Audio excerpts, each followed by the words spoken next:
Ça doit être le premier du mois. Les nouveaux panneaux sont sortis.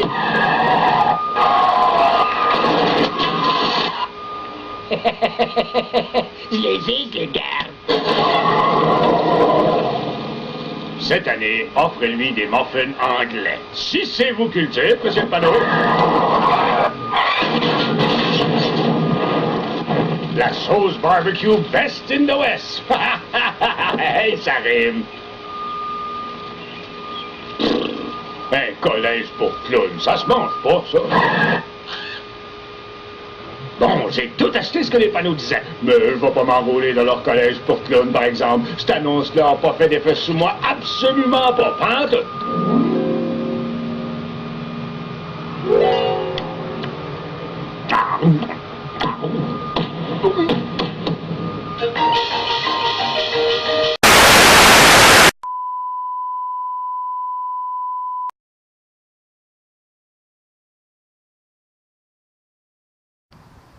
Bonjour chers téléspectateurs et téléspectatrices et bienvenue à CNN, Catastrophe News Reportage. Effectivement, on dirait bien que le chiffre 13 porte toujours sa malchance car je suis en ce moment même à Shilin en Chine où s'est passée une catastrophe assez troublante le 13 novembre dernier. En effet, l'usine Petrochina a été victime d'une explosion causant 5 morts et 60 blessés, sans compter les victimes non comptabilisées dues au fait que 100 tonnes de benzène ont été déversées dans la rivière de Changhua. Donc, les citoyens de Harbin ont dû consommer l'eau polluée. Il y avait aussi le fait que la fumée qui sortait de l'usine avait des drôles de couleurs. Donc, vous pouvez facilement deviner qu'il y avait d'autres produits chimiques hors que le benzène dans cette usine. Effectivement, le benzène couvrait tout plein de problèmes sur notre planète, mais nous ne savons pas exactement c'est quoi. Pour ce fait, j'ai invité un spécialiste sur le fait, Nicolas Couture. Bonjour Nicolas. Enchanté. Enchanté. Et effectivement, le benzène crée tout plein de problèmes, mais nous ne savons pas vraiment c'est quoi, alors pourriez-vous nous éclairer sur ce sujet, pour le public? Eh bien, le benzène, c'est quoi? C'est un solvant très utilisé en industrie chimique. C'est extrêmement inflammable aussi, ce qui veut dire que ça prend feu extrêmement rapidement. C'est inodore, incolore, c'est extrêmement toxique pour les animaux ainsi que pour les êtres humains aussi. C'est également un constituant naturel du pétrole brut. Oui, tout cela est bien beau, mais je pense que le public voudrait savoir quelle est son utilité au benzène. Son utilité? Bon, comme je disais, c'est un solvant industriel, mais aussi un dégraisseur de métaux qui est phénoménal. Et bref, si on l'utilise en plus faible quantité, il peut servir à la fabrication de pneus, de lubrifiants, de médicaments, de pesticides. En fin de compte, tous les accommodements de tous les jours. Oui, c'est ça. Aussi, il peut agir comme additif à essence. On servait plutôt de ça dans les années passées. Mais bref, il servait à faire augmenter l'indice d'octane dans l'essence, qui avait pour but d'agir comme antidétonant. Parfait, tout ceci est bien beau, mais je voudrais savoir où se trouve le benzène. Bref, le benzène, où il se trouve en dehors des industries, se retrouve principalement dans la colle, la peinture, les gaz provenant des tuyaux d'échappement des voitures et aussi de la fumée provenant des usines, mais en moindre quantité. Et bref, c'est catastrophique le nombre de fumées qui a été échappé depuis l'explosion, car si on respire un taux excessif de benzène, ça peut mener à la mort. On peut mourir. Et également, par contre, si on respire en quantité moindre, on peut avoir des étourdissements, notre rythme cardiaque va s'accélérer, on peut avoir des mal de tête aussi, on peut même sombrer dans l'inconscience. Tout ceci est bien beau, mais je pense que le public voudrait savoir s'il y a d'autres effets secondaires liés au benzène. Oui, mais avant de débuter, il faut tenir compte que le benzène se retrouve également dans la nourriture et les boissons.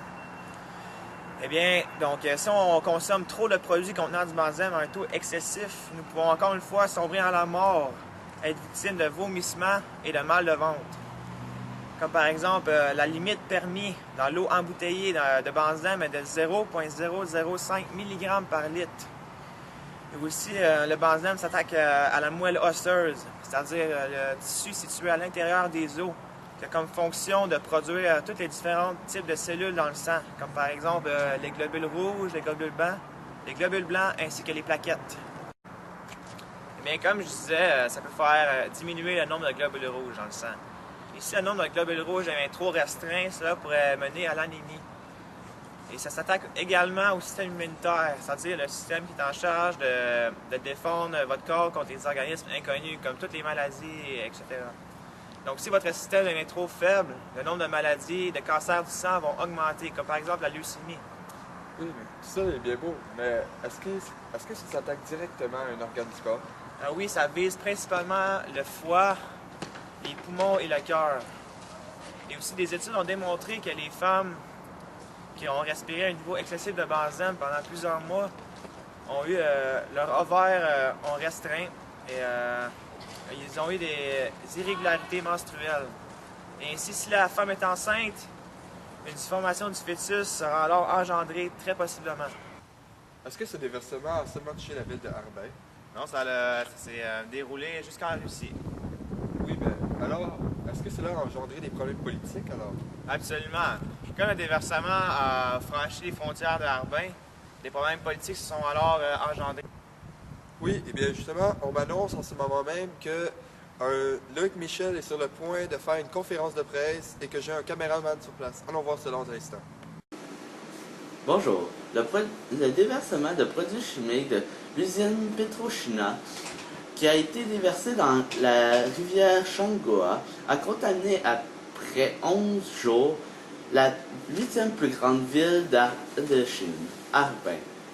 Ses 3,8 millions d'habitants ont dû passer 4 jours sans eau courante à partir du 22 novembre.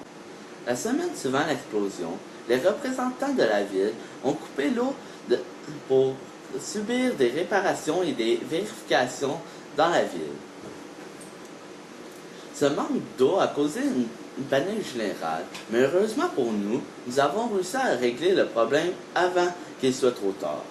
Le 22 décembre, la nappe de benzène était rendue à Khabarovsk, la plus grande ville de l'Orient extrême de la Russie. Pour remédier à cette catastrophe, la CEPA, qui veut dire l'Administration d'État pour la protection de l'environnement, a donné 3,3 milliards pour nettoyer la rivière d'ici 2010. Le directeur général de la société de pétrochimique de Gilin a perdu son emploi, ainsi 2 autres employés. Un était responsable de la production de benzène de l'usine et l'autre, chef d'un atelier de sécurité, car ils n'ont donné que des mauvaises informations aux enquêteurs. Merci Loïc pour toute cette conférence. Tiens donc, je reçois à l'instant même que Francis Gauthier est sur le point de nous faire une critique de tout ce qu'il y a eu sur le lieu. Allons voir cela de plus près. Aujourd'hui, je vais vous parler de comment l'usine a explosé et aussi un peu des vis cachées. Pour commencer, les dirigeants de l'usine ont voulu nier que des polluants ont été rejetés dans la rivière de Changoa. Ça a pris environ 1 semaine avant que l'eau soit coupée. Vous imaginez, durant 1 semaine, beaucoup de gens ont dû boire de l'eau durant cette semaine et ont dû tomber malades à cause de ça. Leur excuse était qu'ils voulaient réparer et inspecter les réseaux de tuyauterie. Selon moi, ce n'était pas vrai, mais j'imagine que c'était seulement pour ne pas apeurer les habitants de la ville et qu'ils ne voulaient pas qu'ils croient que leur eau était polluée. Durant l'accident de Gilin, des patrouilles de police faisaient la circulation pour pouvoir faire sortir les personnes qui étaient à l'intérieur du bâtiment. Durant le temps qu'ils faisaient la circulation, les patrouilles de police ont heurté 3 personnes, dont 2 qui s'en sont mortes. La 3e personne demeure inconnue, ne savent pas qu'est-ce qui est arrivé avec. Mais le pire dans cette histoire, c'est qu'ils ont laissé les 3 corps sur le bord de la route et sont aussitôt repartis. Depuis cet incident, Gilin a installé une ligne de communication avec Moscou pour justement qu'il ne se passe pas la même chose comme dans le cas de la catastrophe de Gilin. Ce qui veut dire qu'ils ont été affectés par l'eau polluée et c'est rendu dans leur pays et ils veulent que ça soit évité pour les prochaines années à venir. L'explosion qui s'est produite à 15 heures locales serait due à une mauvaise manipulation. Un problème dans une tour d'unité de fabrication d'aniline se serait produit. L'aniline est une substance huileuse, incolore et c'est aussi une substance qui prend feu facilement. L'aniline était premièrement utilisée pour faire de bonnes teintures, mais elle est aussi utilisée pour produire des médicaments. L'explosion qui a suivi a fait éclater les vitres dans un rayon de 200 mètres et ensuite, des témoins disent que de la fumée en sortait. Par peur d'autres explosions ou de contamination du site, plus de 10 000 personnes ont été évacuées, y compris les habitants et les étudiants de l'université.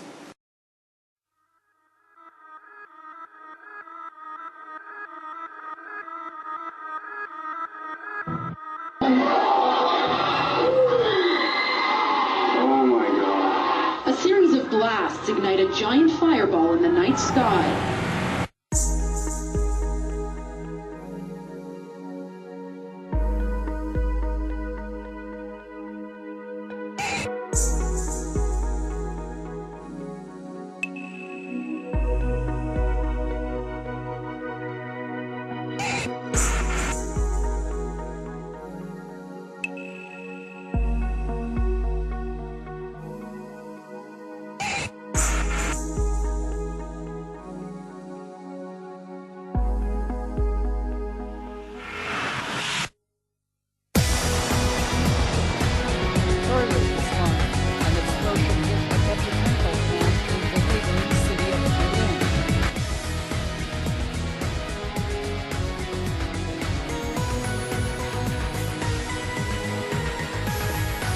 Empty supermarket shelves in Harbin City as residents hoard water and food. Fear that the city's water supply could be contaminated.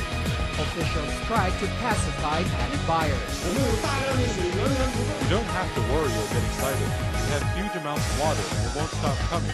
We'll control the price of water. We'll guarantee enough water for everyone. Just don't panic. Such as this should last for 4 or 5 days.